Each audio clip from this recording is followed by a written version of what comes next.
I don't even know where you sitting at. Bagong lahat, luma muna. Siguro naalala nyo pa yung tawa dati ni Kawhi. Pero may nauna kasi sa kanyang gumawa nun, si Brittney Griner. Ang isa sa mga tallest WNBA player na may height na 6'9", multiple champion pa sa college, WNBA, international level, at isa sa most dominant female basketball player. Ng 2016 Olympics, may sinabi kasi noon si Griner. Kaagaling pa lang niya sa 2015 season. May average siya noon na 15 points, 8 rebounds at 4 blocks per game. Ang record din sa WNBA sa single season. Sinabi niyang kaya nang talunin ang top 3 best post-up player ng NBA noon na si DeMarcus Cousins na may average naman na 27 points, 11 rebounds at 1.4 blocks per game. Yung sinabi ni Griner na kaya niyang talunin ng isang best big man sa NBA dati, hindi yun nagustuhan ng ibang NBA players at mismong si DeMarcus Cousins. Sinabi na lang niyang masaya siya at confident si Griner sa kanyang abilities. Pero medyo delusional ata si Griner na tatalunin siya.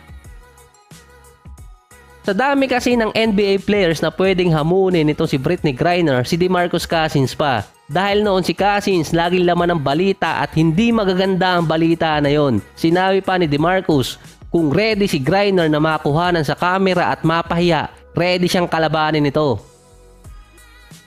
Kahit si Kevin Durant sinabing confident naman siya kay Griner sa kanyang abilities. Kaso hindi niya alam kung sigurado mananalo si Griner dito kay DeMarcus Cousins.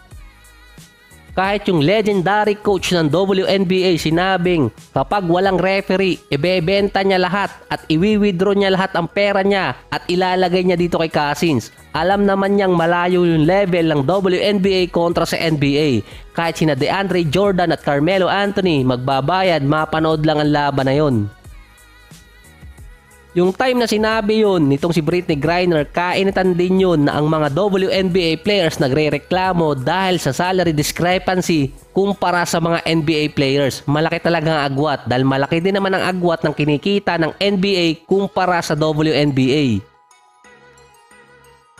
At sabi ko nga, sa dami-dami ng players, DeMarcus Cousins pa ang babanatan. Kung sa mga fans, parang baliwala lang yon. Kaso si Cousins kasi big deal pa rin yun. Dahil since 2016, kada taon hanggang ngayong 2023, paulit-ulit nilalabas ang balita na yon. At yung naging komento ni Griner tungkol kay DeMarcus Cousins. At kada taon din, naiiba yung komento ng mga fans. Depende kung anong nangyayari dito kay Griner.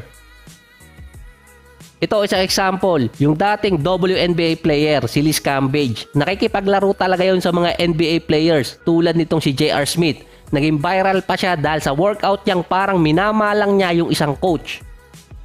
Ang sabi pa noon ng isang fan, mas exciting pang panoorin yung workout ni Cambage kesa actual WNBA game. Sa isang interview pa dati, tinanong ni Serge Ibaka kung merong lalabanan ng one-on-one si Liz Cambage, sino yun?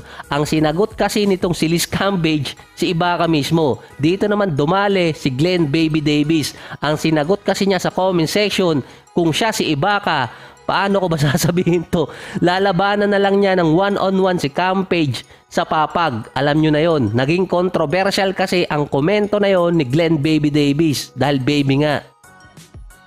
So anong kinalaman ni Griner? Kung natuloy kasi ang laban na yon, lalong masisira ang WNBA dahil mismong isang legendary coach na nagsabing hindi kakayanin ni Griner si Cousins kahit pa post-prime. Ang nagiging labas kasi, nagiging joke lalo yung WNBA dahil yung komento ngayon ng mga fans nung nilabas ulit ang balita na yan ay ibabalik lang ni DeMarcus Cousins si Griner sa Russia kapag kinalaban niya. Sinusuportahan pa ng NBA ang WNBA. Parang sinabi dati ni Sabrina Ionescu na challenge niya si Steph Curry sa isang 3-point shootout. At yung sinabi rin niya ngayong taon na sila ang best New York team. Hindi rin maganda ang reaksyon ng mga fans doon sa sinabi niya.